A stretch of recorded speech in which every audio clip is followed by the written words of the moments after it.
Halo, selamat pagi. Kita berjumpa kembali dalam siaran Ruang Publik KBR bersama saya Naomi Liandra.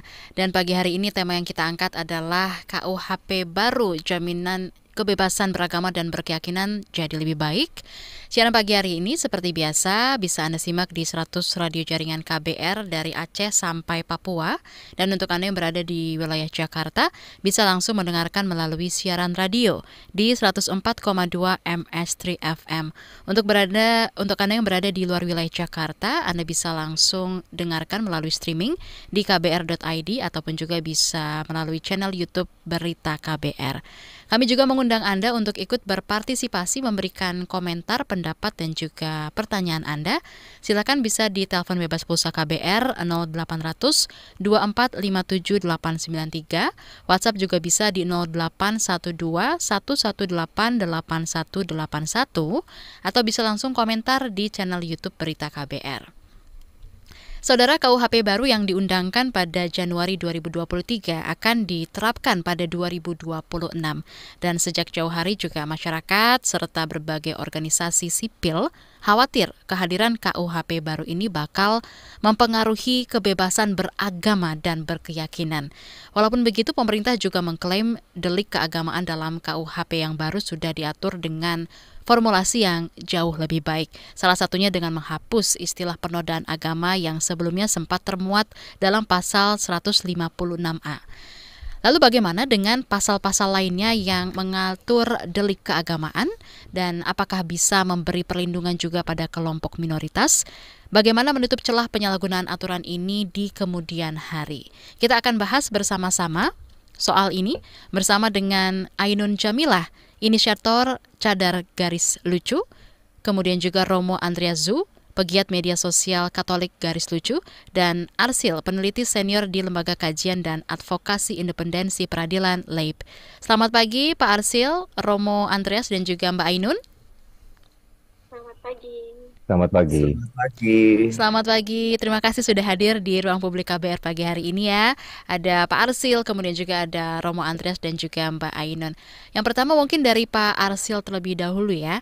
Pak Arsil, bagaimana nih respon Anda atas klaim yang disampaikan pemerintah bahwa delik keagamaan dalam KUHP yang baru ini sudah diatur dengan formulasi yang lebih baik begitu Pak? Salah satunya dengan menghapus istilah penodaan agama yang sebelumnya termuat dalam pasal 156A.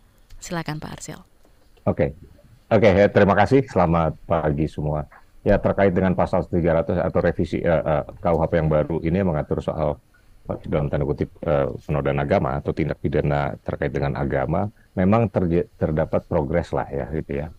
Eh, apa Sebenarnya tidak hanya soal kata-kata penodaan agama itu sendiri yang dihapus, yang artinya adalah penghinaan. Gitu.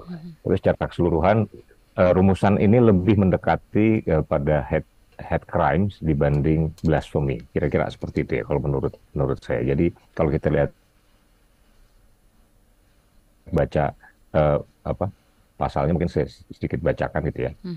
Setiap orang di muka umum yang A, melakukan perbuatan yang bersifat permusuhan, B, menyatakan kebencian atau permusuhan, C, menghasut atau melakukan permusuhan, kekerasan atau diskriminasi terhadap agama, kepercayaan orang lain, golongan atau kelompok atas dasar agama atau kepercayaan di Indonesia, pidana dengan 3 tahun. Jadi menurut saya dia lebih clear ini soal kebencian ya, permusuhan atau istilahnya hate crime, kira-kira seperti itu, dibanding sebelumnya yang sebenarnya juga maksud dari pasal 156A dulu atau yang dimasukkan melalui PNPS 1 tahun 65, itu juga arahnya sebenarnya situ. Kalau kita baca pasal-pasal unsur-unsur dari pasal 156A, cuman dalam praktek kemudian terjadi banyak penyimpangan, kira-kira seperti itulah ya. Dan juga salah satu itunya lagi, satu perbaikan lagi kira-kira ya, bisa dibilang perbaikan itu ancaman hukumannya turun di bawah 5 tahun sehingga tidak bisa dilakukan penahanan terhadap tersangka. Baik, Pak Arsil. Kalau kita buka bab tindak pidana terhadap agama, kemudian kepercayaan dan Hmm. kehidupan beragama atau kepercayaan, di situ kan ada 6 pasal begitu ya, pasal Ya. 300 sampai 305 yang juga mengatur tentunya delik keagamaan. Dan ini terbagi juga dalam dua bagian, ada tindak pidana terhadap agama dan kepercayaan, dan juga tindak pidana terhadap kehidupan beragama atau kepercayaan. Nah, dalam catatan Pak Arsil sendiri, masih ada nggak sih pasal yang berpotensi kira-kira mengganggu kebebasan beragama dan juga berkeyakinan? Oke, menurut pertama ini ya, konstruksi dari pasal 300 sampai 305 pada dasarnya itu konstruksi yang sama dengan apa yang sudah ada di KUHP sekarang. Oke. Eh, Pasal 300 soal tadi yang penodaan atau permusuhan terhadap agama, 302 itu dari 156A ke 1 dan kedua. Yang kedua 301 itu soal 302, 301 itu penyebarluasan substansi yang bersifat permusuhan terhadap agama. Yang 302 itu menghasut untuk menjadi ateis, kira-kira seperti itu. Itu juga sudah ada di 156A yang kedua. Nah, sisanya itu adalah tindak delik-delik yang terkait yang sudah ada juga di KUHP sekarang. Saya lupa pasalnya, tapi di bab ketertiban umum itu menghalang-halangi petugas keagamaan yang akan melakukan ritual keagamaan, kira-kira seperti itu ya, menghalangi orang yang akan itu jenazah gitu. Nah, Oke. secara umum sebenarnya kalau ketentuan-ketentuan ini ditafsirkan dengan sebagaimana maksud dari pembuat undang-undang, maka sebenarnya dia memberikan perlindungan. Karena pidana itu kan aturan bersifat negatif ya. Dia bersifat larangan yang tidak boleh dilakukan apa. Dan di sini yang tidak boleh dilakukan itu adalah mengganggu ritual agama lain dalam melakukan ibadahnya, atau menguburkan gitu ya, atau menghasut untuk memusuhi atau mengajak melakukan kekerasan terhadap agama atau keyakinan kelompok agama gitu. Jadi itu yang tidak boleh dilakukan gitu. Nah, terkait dengan kebebasan beragama, sebenarnya oke, 156A banyak abuse, oke lah itu ya, penodaan agama, terakhir Ahok dan macam-macam lah itu ya. Tapi banyak juga kasus yang memang perbuatan yang dilakukan memang mengganggu ketertiban beragama. Itu kan saya melakukan penelitian, kantor saya melakukan penelitian beberapa tahun yang lalu, 2018 itu ya. Menelusuri putusan-putusan itu, ada sebagian yang memang ini abuse, kira-kira gitu ya. Ini orang yang tidak melakukan penghinaan terhadap agama, kemudian dipidana. Tapi ada yang memang dia melakukan secara eksplisit, secara intensional, itu memang mau memusuhi atau menghina lah, kira-kira begitu ya, atau Baik. sikapnya permusuhan gitu. Nah, kalau ini yang jadi masalah di kebebasan beragama kan sebenarnya itu hanya salah satu ya. Tapi yang lebih banyak itu kan adalah ketika kelompok-kelompok minoritas itu kemudian dihalang-halangi gitu. Dan itu ketentuannya ada dan tidak pernah di-enforce. Itu masalahnya. Kalau menurut saya itu satu masalah tersendiri yang perlu juga dibahas. Jadi satu hal lah ada orang yang menghina agama terus menurut kita itu adalah kebebasan ekspresi, itu satu hal. Tapi yang paling mengganggu menurut saya adalah ketika orang menjalankan percayaannya terus kemudian dihalang-halangi. Bahkan kemudian di banyak penodaan agama dalam tanda kutip, permusuhan terhadap agama terjadi dari peristiwa tersebut. Gitu. Ya. Misalnya beberapa tahun saya sering lihat aliran ini misalnya begitu ya, saya nggak menyebut itu, darahnya halal, Oke. itu jelas adalah hate crime, nggak pernah di-enforce. Baik. Baik Pak Arsil, kita ke Mbak Ainun dan juga Romo Andreas terlebih dahulu. Selama 2020, Yayasan Lembaga Bantuan Hukum Indonesia YLBHI ini mencatat ada 67 kasus penodaan agama begitu ya, 43 diantaranya terjadi di medsos, media sosial. Dan yang terbaru ada kasus seorang selebgram, Lina Mukherjee, yang ditetapkan sebagai tersangka nih ya, penistaan agama karena konten yang dia buat gitu. Dan dia terancam hukuman 6 tahun penjara dan juga denda sebanyak 1 miliar rupiah. Nah, mungkin dari Mbak Ainun dulu, seperti apa tanggapan Anda sebagai pembuat konten-konten gitu ya?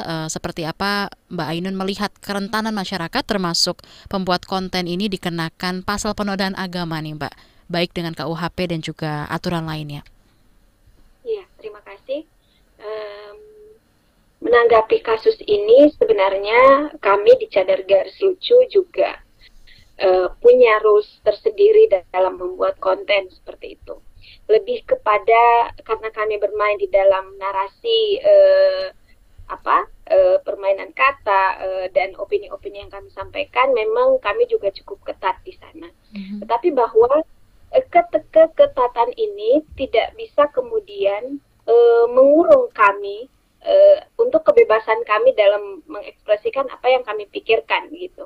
Terkait dengan kasus Lina Mukherjee ini, saya secara pribadi ya, tanpa membawa cadar garis lucu, secara pribadi sangat menyayangkan kejadian ini, gitu. Bahwa RKUHP baik yang lama maupun yang baru itu belum mampu kemudian melindungi individu. Jadi hanya melindungi kelompok, golongan, dan lain sebagainya. Padahal individu, orang yang beragama juga sangat rentan mengalami terkena pasal ini gitu. Kalau teman-teman di media sosial kan mengatakan juga ya bahwa ini kan sebenarnya pasal karet ya, dalam tanda kutip, karena sangat rentan untuk kemudian dijadikan sebagai alat menghukum orang tanpa kemudian melihat apakah ini pantas untuk dilakukan seperti itu. Kalau melihat di konten Mbak Lina Mukherjee ini, dia sependek yang saya tahu, dia tidak menarasikan untuk mengajak orang untuk makan hal itu gitu. Makan babi misalnya, kalau bisa saya sebutkan. Gitu. Dia tidak mengajak, dia hanya untuk dirinya sendiri. Pun hal itu buruk, ya buruk bagi dirinya gitu.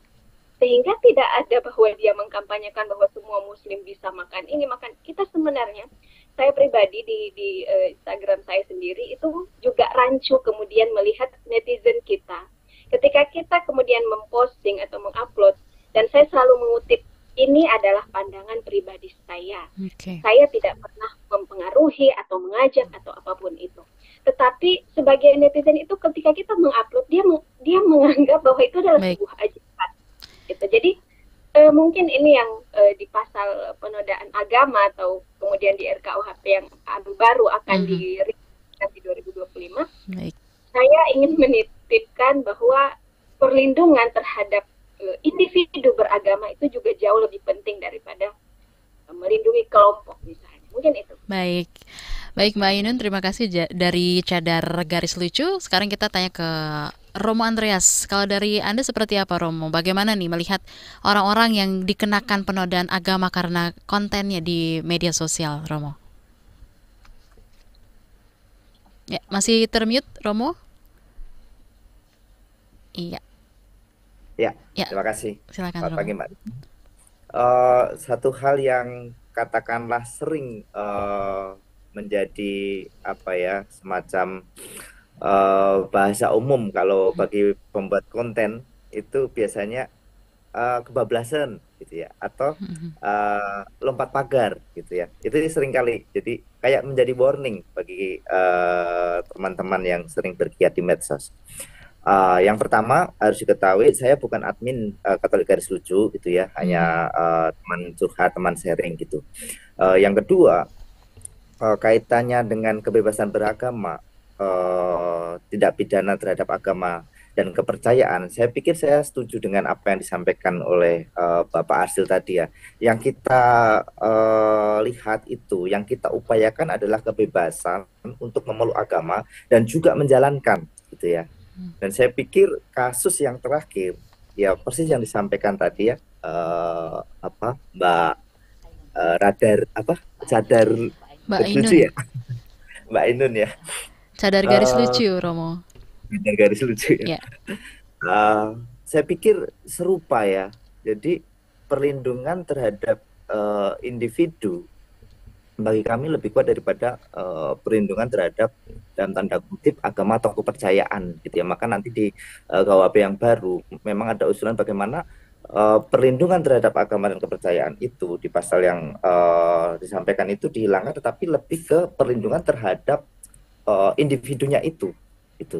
Jadi kaitannya pada konten yang ada ya sebenarnya agama di sini itu kan ruang etis dan ruang legal gitu ya. Dalam arti mengapa negara itu ambil bagian di situ yang semestinya ya mereka mempunyai aturan tersendiri terkait itu gitu ya.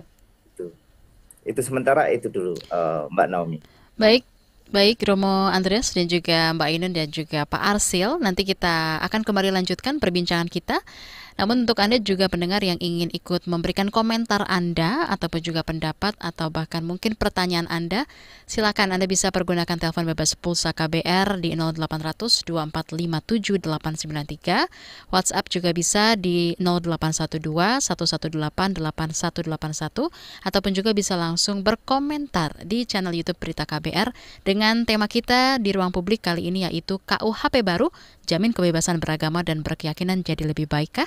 Akan segera kembali.